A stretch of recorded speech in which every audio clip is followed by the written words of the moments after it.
Ito na nga mga kaahay ang update sa paglilipat ng yung ginawa kong bahay ng mga crayfish. Yan yung mga kaahay.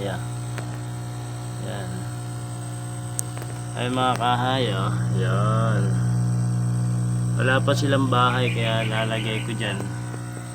Pero iaawat muna natin yun.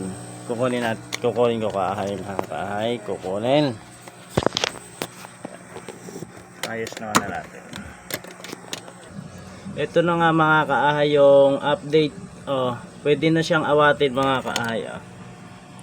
Yun. Tapos ipapagpag na natin dyan. Ayan. Papagpag na natin sa tubig para maawat.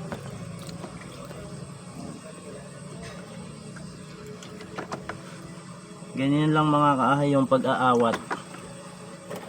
Ayan madami na sila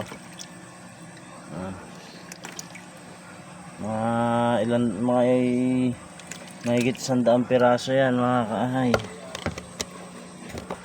Ayos natin.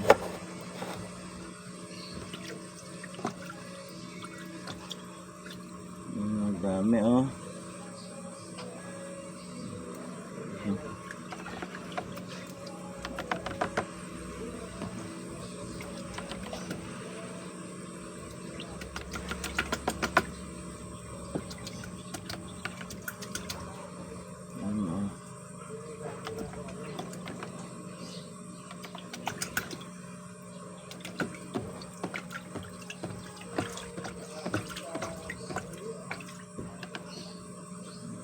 lakas makakagat yan. Kaya ang iiwasan dyan yung sipit. Malakas makakagat yan mga kaahay. Konti na lang. Ayan. Tapos lalagyan na natin siya sa may lalaki para mangitlog ulit siya. Ayan ang dami mga kaahay.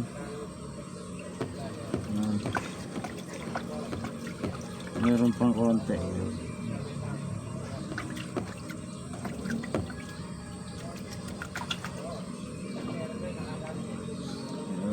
Ay, matik na makawala.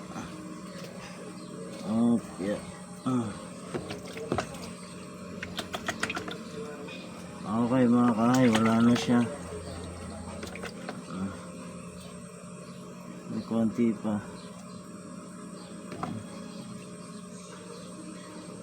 Pero yung iba niyan may hina pa.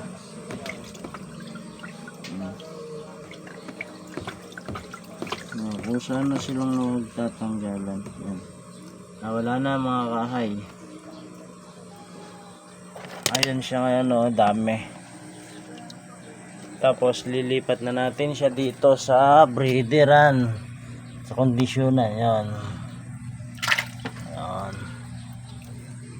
May kasama silang isda. Andyan yung may lalaki. Tapos ito na sila ngayon. Dami may mga 100 piraso siguro yan. Pero may mga naiwan din nandito sa loob. Yung unang umawat.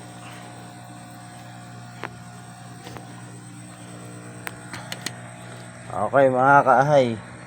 Tapos lalilipat natin yan dito para dito sila lumaki. Ito na nga mga kaahay. Kinuha na natin dun sa babaran. Tapos gagawin na natin tong bahay nitong mga naunang napisa. Yan. Yun. Para may bahay na sila. Yun. Kunin pa natin isa. Yun. Mga scrap lang yan mga kaahay.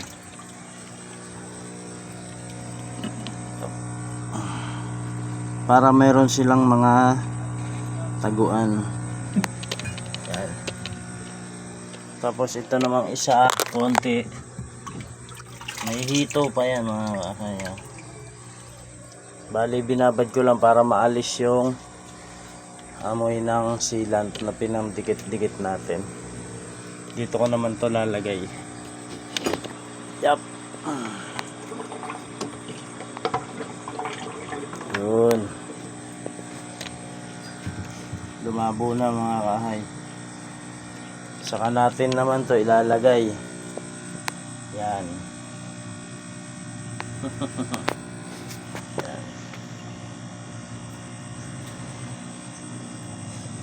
Tapos ayan na siya oh. Ayan na siya oh. Ito din.